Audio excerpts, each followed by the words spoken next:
disertaron funcionarios del Ministerio de Educación, sindicalistas, representantes universitarios y de instituciones. El proyecto fue girado a la Comisión de Presupuesto y Hacienda, que lo dictaminará este miércoles. El rector de la Universidad Nacional de San Luis, Víctor Moríñigo, expuso en el Congreso la postura de las universidades estatales ante el proyecto de ley de financiamiento educativo. La normativa, una iniciativa oficial en debate desde hace algunos meses, prevé llevar la inversión estatal en educación a 8 puntos del Producto Bruto Interno. Moríñigo sostuvo la preocupación de que la inflación galopante no lleve a que el pago de los sueldos termine agotando las previsiones presupuestarias, como ocurrió, dijo, con la denominada Ley Filmus, que había establecido que en 2010 la financiación educativa sería del 6% del Producto Bruto Interno. Ayer, Blanca Osuna, presidenta de la Comisión de Educación de la Cámara de Diputados, destacó el acompañamiento mayoritario a la iniciativa enviada por el Gobierno Nacional, que dispone el aumento progresivo de la inversión educativa. Destacó que desde 2007 entre diputados y senadores propusieron 30 iniciativas para el financiamiento educativo. La educación es un bien público y es un derecho. El Estado tiene la responsabilidad indelegable de garantizar su acceso y pleno ejercicio, dijo Osuna. Llegamos a este texto con consejo mayoritario y a la firma del dictamen, luego de encuentros que abarcaron la presentación del proyecto del ministro de Educación de la Nación, Jaime Persic, y su equipo, como también la participación de ministros provinciales, rectores del Consejo Interuniversitario Nacional, autoridades electas de distintos distritos y también las actuales, la Federación Universitaria Argentina, la Mesa Federal y la Red Nacional de Centros de Estudiantes, sindicatos, organizaciones de educación, confederaciones, especialistas, directivos, fundaciones y cooperadoras, detalló la diputada nacional sobre la cuarta reunión de la comisión para el abordaje de este tema. Va a haber un dictamen de minoría, de acuerdo con los anticipos que ha habido en el Congreso, que va a ser de los legisladores de Juntos por el Cambio. Como les dije, Moríñigo, que es vicepresidente del Consejo Interuniversitario Nacional, ejerció la representación de sus pares ayer. En su alocución, necesariamente breve por cuestiones reglamentarias, marcó 2 preocupaciones que pidió se tengan en cuenta cuando el proyecto se debata en la Cámara. La primera de esas preocupaciones fue expuesta de esta manera. Como punto número 1, me preocupa de que se cumpla lo que hoy se está discutiendo aquí. Y eso me preocupa mucho en función de que venimos desde el año 2006 de esta ley Filmus con un poco grado de cumplimiento. Por lo tanto, ojalá de que estas comisiones que tengan poder de monitoreo realmente cumplan su rol, porque ahí, si esto es positivo, donde nosotros podamos tener esperanza sobre el cumplimiento. Así que creo que va a ser muy positivo el consenso que se alcance de los diputados y las diputadas por el tema de aplicabilidad de la curva. Digo que eso queda en discusión de ustedes, pero ojalá que encuentren los resortes para que se cumpla lo que se decida aquí. Porque vaya paradoja de que este mismo recinto o esta misma Cámara la que define presupuesto quizás semanas después. Así que ojalá que el cumplimiento esté atado a un gran compromiso. Inmediatamente el rector de la Universidad Nacional de San Luis dijo a los diputados que por su experiencia cuando reclamaba desde otras funciones que se cumpliera con los preceptos de la llamada ley Filmus, se explicaba que los recursos alcanzaban poco más que para la variación salarial.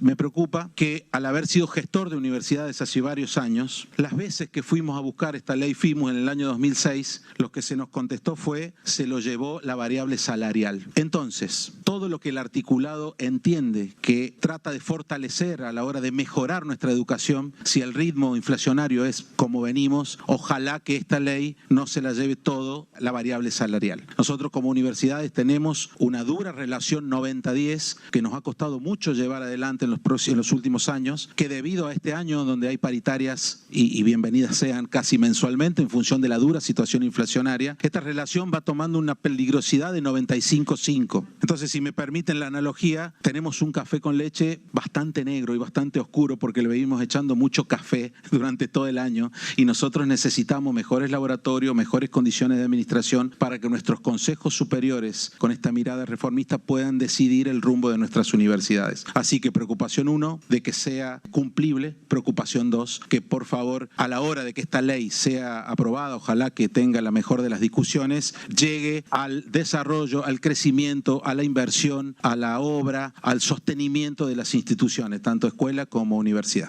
Cuando Moriñigo hacía referencia a 90-10 y a 95, a la relación 90-10, 95-5, estaba refiriendo al porcentaje presupuestario que se destina al pago de salarios, 90%, y el 10% para el resto de los gastos de la universidad. Y dijo que íbamos peligrosamente a una relación de 95-5, ¿no?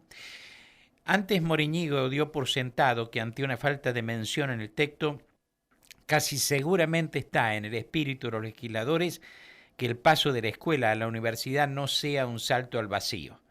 No deben tener distintas posibilidades aquellos colegios más cercanos a las grandes ciudades y desproteger a los del profundo interior que tiene la Argentina, dijo el rector de la Universidad Nacional de San Luis. Aspectos positivos que no están en la ley, pero seguramente aparecen en algún espíritu, que tiene que ver con la bendita articulación entre la escuela y las universidades. Me parece que eso no debe ser un salto al vacío, no deben tener distintas posibilidades aquellos colegios más cercanos a las grandes ciudades y desproteger a los del profundo interior que tiene nuestra nación. Me parece que hay que empezar a hablar del futuro del trabajo y del trabajo del futuro. No podemos seguir enseñando como hace tiempo para un momento en donde se nos está viniendo con otra velocidad el conocimiento. Y en ese sentido creo que esta comunión entre universidad y escuela tiene que asociarse mucho más, sobre todo a la hora de establecer la currícula de cada una de las materias, de las asignaturas y de los contenidos mínimos del saber en cada escuela. Se establece de que el conocimiento en el mundo va avanzando de una manera veloz. Si tomamos el nacimiento de Cristo como el punto cero, se tardó 1500 años en duplicar el conocimiento. Luego se tomó 250 años en duplicar ese conocimiento y así sucesivamente ha ido avanzando el conocimiento en ese sentido. Somos de la generación que en el 2030 el conocimiento en el mundo se va a duplicar en 12 horas. No podemos tener un plan de estudio que dure 8 años. No podemos enseñarle a los chicos de la misma manera. Tenemos que hacerlos aprender a aprender. Entonces, en ese sentido, me parece que los contenidos de la escuela, los contenidos de las universidades tienen que tener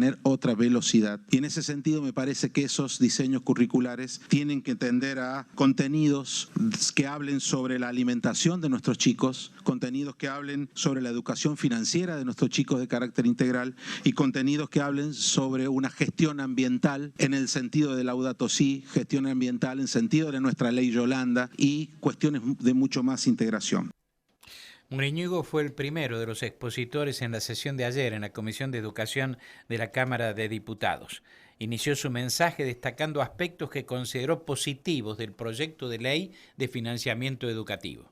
Quiero destacar también aspectos muy pero muy positivos que he advertido en este proyecto, que tiene que ver con poner en agenda el tema de la sala de 4 y de 5, el tema de la sala de 3 y sobre todo ponerlo en agenda a nivel nacional, no crecer de manera despareja a nivel federal y ponerlo en agenda nacional. Me parece muy importante que esta ley pueda afrontar y financiar los gabinetes psicopedagógicos de cada escuela. Me parece muy bien el tema del segundo idioma, me parece muy bien el fortalecimiento de las escuelas técnicas, me parece muy bien ampliar las jornadas en horas y en días del año, me parece muy bien la inclusión, la capacitación docente, no ponernos colorados a la hora de hablar de analfabetismo porque todavía lo hay, me parece muy bien un camino de ida hacia la capacitación de los chicos en robótica y en informática y me parece muy bien también seguir recordando las prácticas y la capacitación en la CESI. Pero me parece también realmente destacable de que esta ley introduzca dos aspectos fundamentales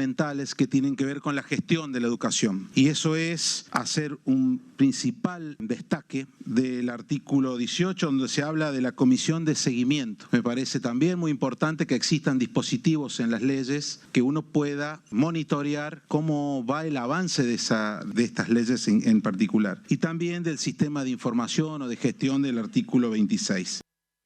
Bueno, por eso es que más tarde hace él la referencia, ¿no es cierto?, de lo que pasó con la ley Firmus, ¿no?, que no se llegó a cumplir precisamente también por la falta de monitoreo. Defender la educación pública y gratuita requiere de herramientas como esta para una sociedad con más derechos, con más niños y adolescentes en las escuelas con las más primeras generaciones universitarias en las familias argentinas y con un Estado que acompaña e invierte para su realidad efectiva y concreta, dijo ayer la presidenta de la Comisión de Educación de la Cámara de Diputados, Blanca Osuna, al anunciar que el dictamen había obtenido mayoría para ser firmado y que pasará de inmediato, o que pasó de inmediato, a la Comisión de Presupuesto.